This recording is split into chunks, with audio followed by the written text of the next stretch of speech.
admit you made that whole story up. No. You started that fight. You calling me a liar? I ain't calling you a truther. How's it going, guys? It's your boy Tall Guy. If you guys are new to the channel, do me a favor, hit that subscribe button for me and let's get started. Today I'm working on my Saturn Ion, and today I'm finally changing out the flex pipe, catalytic converter, and downpipe for my exhaust system. If you guys have not checked out my previous video, go check it out. Basically, I made a temporary wrap fix for the flex pipe since there was a crack in it. Today, finally, the part came in. I'm going to go ahead and replace it. I basically took off the old exhaust system already. So I'm just going to give you a rundown of what I basically suffered. All right, so if you take a look over here, down here, you can see this right here is your exhaust manifold. I already went ahead and I unbolted the flex pipe and the catalytic converter. And I disconnected the O2 sensor. This right here is the old exhaust. This is the new one I ordered right here. It should be a direct fit. It came with new hardware and also new gaskets for both ends. The welds, they're okay. I mean, they're not the prettiest, but it's whatever. It's a cheap car, so it's gonna get cheap aftermarket parts. So basically, when I was underneath the car, these 3 bolts that connects to the downpipe that goes to the muffler, easiest bolts to remove, and also you have so much clearance that if they strip or if they seize up, you can just get a grinder and just cut them right off. This part is super easy. I won't ever worry about this part. Now what the real challenge was, let me just go underneath the car so I can show you. All right, guys, so we're underneath the vehicle. This is the flange that's basically welded to the exhaust system. Obviously the flex pipe had a crack in it, so I just went ahead and I just took a grinder to it and I just cut it off just to make it easier to get the nuts out.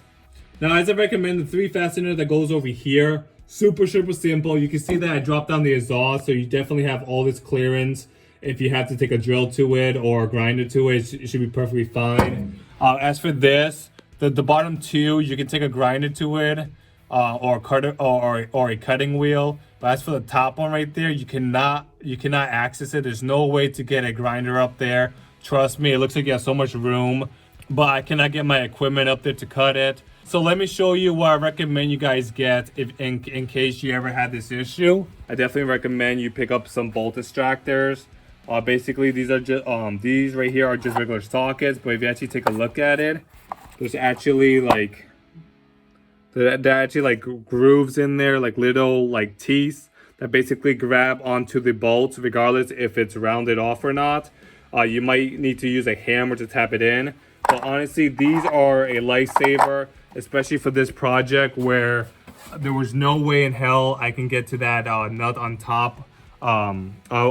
Basically the only option I had was to basically remove the exhaust manifold completely from the engine, which of course is going to cost me more time and all that. So definitely pick up a set. Honestly, this is the cheapest of the cheapest you can get for Amazon. I definitely recommend it. If you take a look right here, this is the top nut I was talking about that was stuck, and I tried everything. I tried vice grips, I tried heating it, I tried lubricating it multiple times, and basically I ended up stripping it. And honestly, these bolt extractors definitely came in handy and it definitely worked. So that being said, now I'm gonna go ahead and see if I can save or remove this O2 sensor because it's really seized up in there. If I can't remove it, then I'm just gonna replace it. I really can care less. All right, so I already brushed off all the dirt and grime. I lubricated it. I'm gonna go ahead and heat it up and see if I can remove it. Now, I do not have a O2 sensor remover, or I don't have that special socket or that special hardware. I'm just going to use a 7/8 wrench here and see if I can remove it. Basically, if that doesn't work, I'm going to end up cutting the cable and see if I can use the closed end and see if that works. Because I know these guys are really stuck in there. They're basically like welded on, and you're going to have to put a lot of leverage into it in order to bust it loose.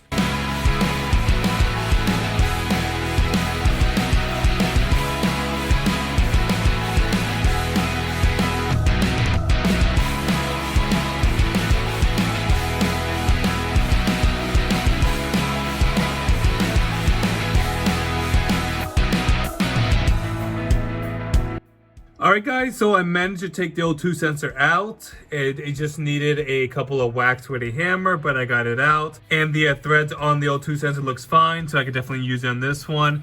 Now I'm gonna go ahead and connect the new exhaust. We have over here, I cleaned up the surface and I got the new gasket on it. I don't know why my camera is blurry, but it is what it is. So it should be a direct fit.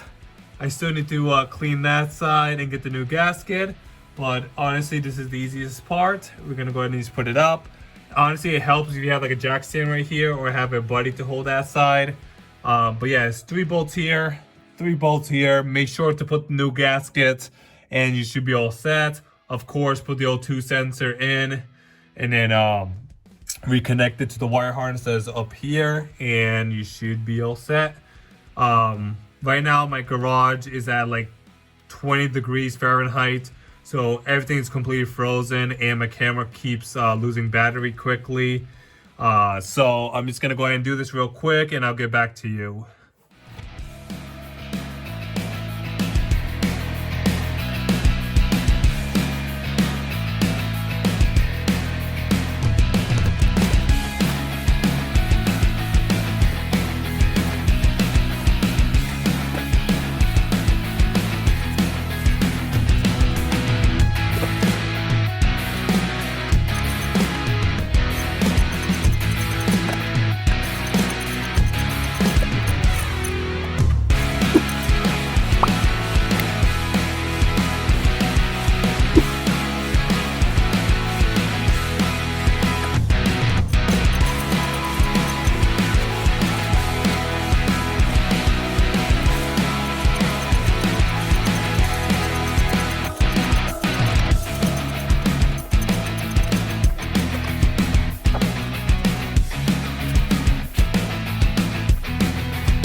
Alright guys, update. So I got the exhaust connected.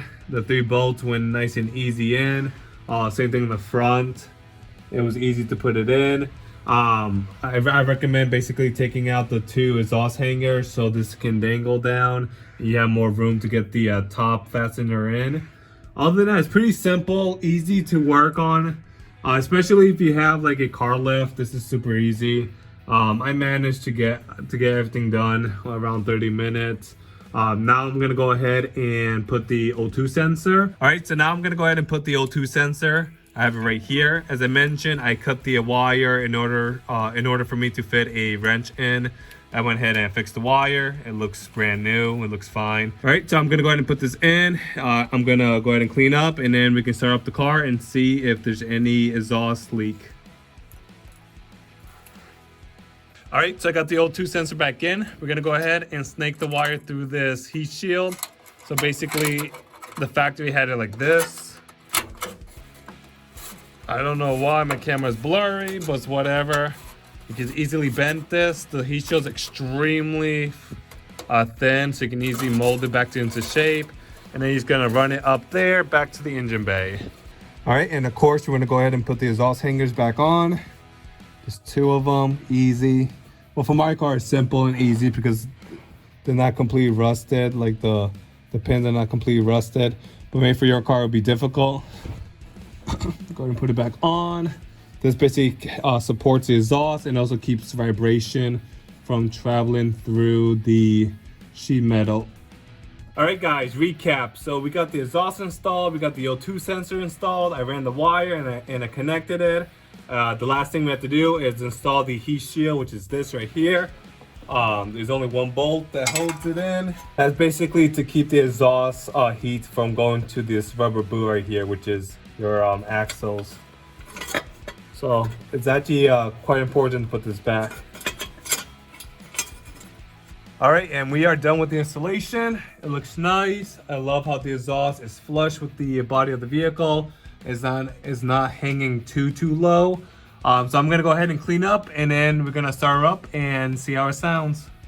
All right, guys, in case you want to see the exhaust, here it is. It's basically in 4 pieces. 1, 2, 3, and 4. Complete garbage. As I mentioned, the small crack started at the flex pipe, and of course, this is like the weakest part of the exhaust, so it basically snapped, and that's why I replaced it. All right, guys, so I'm gonna start up the vehicle, and we're gonna check for leaks. And also, of course, I just want to see how nice it sounds.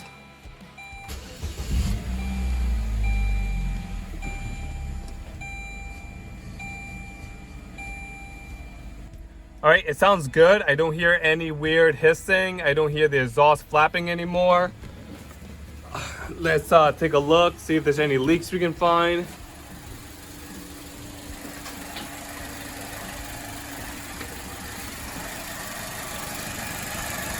Yeah, I don't see any smoke. I don't see anything unusual.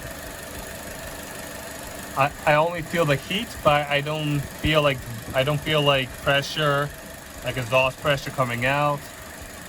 All right, and same thing with this side. I don't see any leaks. I don't hear any leaks. I don't feel any leaks. It looks all good. All right, so I'm definitely gonna come back later in the future. I'm just gonna paint this slightly, just so I can keep the rust from spreading and ruining the exhaust system again. And also same thing with the fasteners. I'm just gonna coat it lightly so it can keep moisture and salt away from it. But overall, easy repair. Everything sounds good. I don't see any issues whatsoever. As I mentioned, this portion of the tailpipe is brand new or close to new. Same thing with the muffler.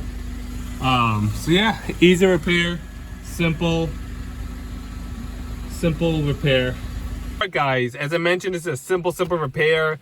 The parts, the catalytic converter, the flex pipe, and the downpipe that connects to the rest of the exhaust system came out to about 120 bucks. Super cheap, because as I mentioned, these catalytic converters can cost up to like $300, $400 for some vehicles. But yeah, I'm definitely gonna leave a link in the description below in case you guys are wondering where I got the parts. And as always, guys, don't forget to share, like, and subscribe, and I'll catch you next time. See ya. Bye-bye.